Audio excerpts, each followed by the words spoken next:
Rod the Bounty Hunter here. Thank you for clicking on this video on how to become a bounty hunter part 2. Now, today what I'm going to be talking about is what you need to do to find work. Now, to become certified, if you want to see how to become certified as a bounty hunter, click on how to become a bounty hunter part 1. I'll leave a link in the description below, but if you want to, this is part 2, how to find work. So if you're watching this video, you're either certified or you know what to do to get certified, and now you need to know how to find work. All right, let's jump into it. So you went through your process, you got certified, whatever you need to do in your state, you got certified. Now you are ready to work as a bounty hunter. So now you need to find work. Okay, so assuming you were like me, when I first started out, I didn't know how to find work. I didn't know anybody in the bail bond business. I just followed the steps to get certified, and I thought, hey, I'm certified today, tomorrow I'll go find work. No, most likely it's not gonna work like that. You'll hear some other bounty hunters that say, yeah, I just walked in and they gave me 1,000 case files to work, and I never looked back since then. Yeah, that's cool, but me, myself, I wasn't so lucky to know anybody or to just luck up like that. So here's some tips that I learned. Tip number 1, make a list of all bail bond companies. Write down a list of all bail bond companies within driving range from you. However far you're willing to drive, whether it's 50 miles out, 40 miles out, 30 miles out, 20, make a list of all of them, right? Make a list of all those bail bonds, okay? Now, the mistake I made was I made that list and I drove to all those places where I could have simply just picked up the phone and called, okay? So make a list of all bail bonds and call them. Trust me, it's not gonna make a difference. If they wanna talk to you, they will ask you to come in, or if they're interested in hiring bounty hunters, they will ask you to come in. It's not gonna make a difference if you drive up there and ask them.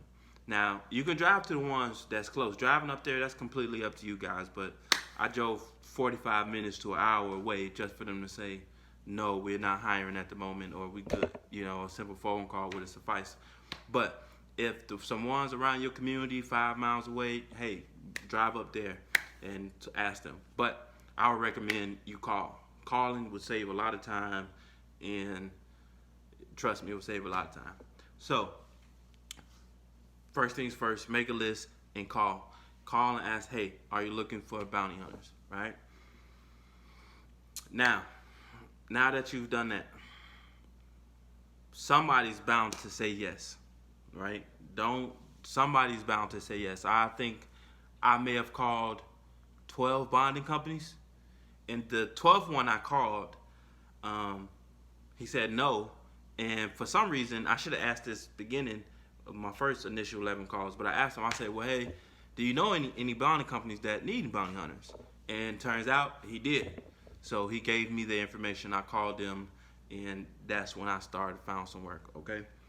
So the first thing you need to do is to make a list and call all bounty hunters, all of them. Call all the, not bounty hunters, bond companies. Call them and ask them, if you want to drive, be my guest. But if you do go drive the bond companies, have your certifications ready and have your resume ready. If you're going to go drive out there, have at least 2 of those, copy of those, so you can give them to them. All right? So after you do that, the next thing you need to do, or be prepared for, if you like me, like you hear some other bounty hunters, they luck up, they walk in the bail bond company and they get a 10,000 case file sitting on the desk that some sweet old lady can't find, and they get it. If you luck up like that, kudos to you. But for me, I did not luck up. I mean, I literally had to work to get work. So you have to be willing to accept low money or low percentage if you're having a hard time finding work. You have to be willing to accept low money and low percentage. I know it sucks.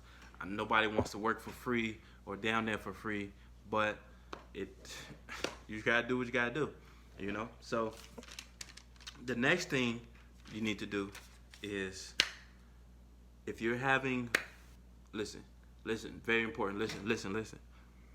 If you're having no luck, do not give up. Stay consistent. Do not give up. Even if somebody tell you no once, stay consistent. I'm gonna be honest. On the 11th person I called, I was like, you know what? Maybe it's just not in demand where I live at. But I didn't give up. I called again, and I told you the last person. I promise you, true story. The last person, I think because I was so tired of calling other bond companies, I just said, hey, do you know anybody who I can call? Because I'm just going down this list and I'm constantly hearing no, we not. So don't give up. Stay consistent. Be willing to work. Be smart about it. If you have the gas money, or if you don't mind driving way out, then go knock on these bail bond company doors and go talk to them. For me, I wasted gas too many times. I think like twice, and I was just like, no, forget that. I'm just gonna call, right? So make a list, call them, stay consistent, be willing to work. If you talking to a bail bond company, and you can kind of tell some wiggle room, like they're on the fence, what you can leverage is, I understand that I'm new, and I'll take 5% of the case file. In fact, I'll do it for free. I do it for free just to prove myself and just to show you that I'm a good worker. So if you get one of them bail bond companies that's on the fence and they're like, maybe, I don't know. If you get one of them, what you leverage with is free or low. Nobody wants to turn down anything free, right? And the most likely, if they give you a case file, they probably already tried to work it. they did try to work it. They're not gonna give you a case file that haven't been touched. So more likely they're gonna give you a case file that has been touched by multiple people and they can't find a person. And so when you come in and say you'll do that for free, technically they're not losing. So they're more likely to give you an opportunity to show them what you got. Okay. So one more time, make a list of all the bail bond companies in your area. Call them. Be willing to work for low or 10% or less percentage. So 5%, 2%, whatever you want to do, depending on. For me, I did free. My first case file, I worked it for free, and I found a guy in about 2 weeks. So ever since then, cases have been coming my way. And when I got the case file, it was touched 1,000,001 times by so many people. So when I said I'll do it for free, I guess they were like, well, what's the worst can happen, So either do it for free or a low percentage, and stay consistent. Do not give up. Now, you may luck up. I hear other bounty hunters all the time. You may luck up. You may walk into your first bail bond company, and it's, like I said, it's a sweet old lady, and she got 30 case files on her desk, and she can't go get them, and you may luck up. So just stay consistent. Don't give up. Stay consistent. Stay consistent. That is key. And have patience. If you don't have patience to do this, you're not going to be able to be a good bounty hunter anyway. So patience. Consistency. All right? Peace out. Oh, real quick, if you want to go see some clips of my captures, go to my Instagram. I'll leave my name down below, or J_WolfGod. If you want to see some clips, so like, subscribe, comment, all that good stuff. All right, peace.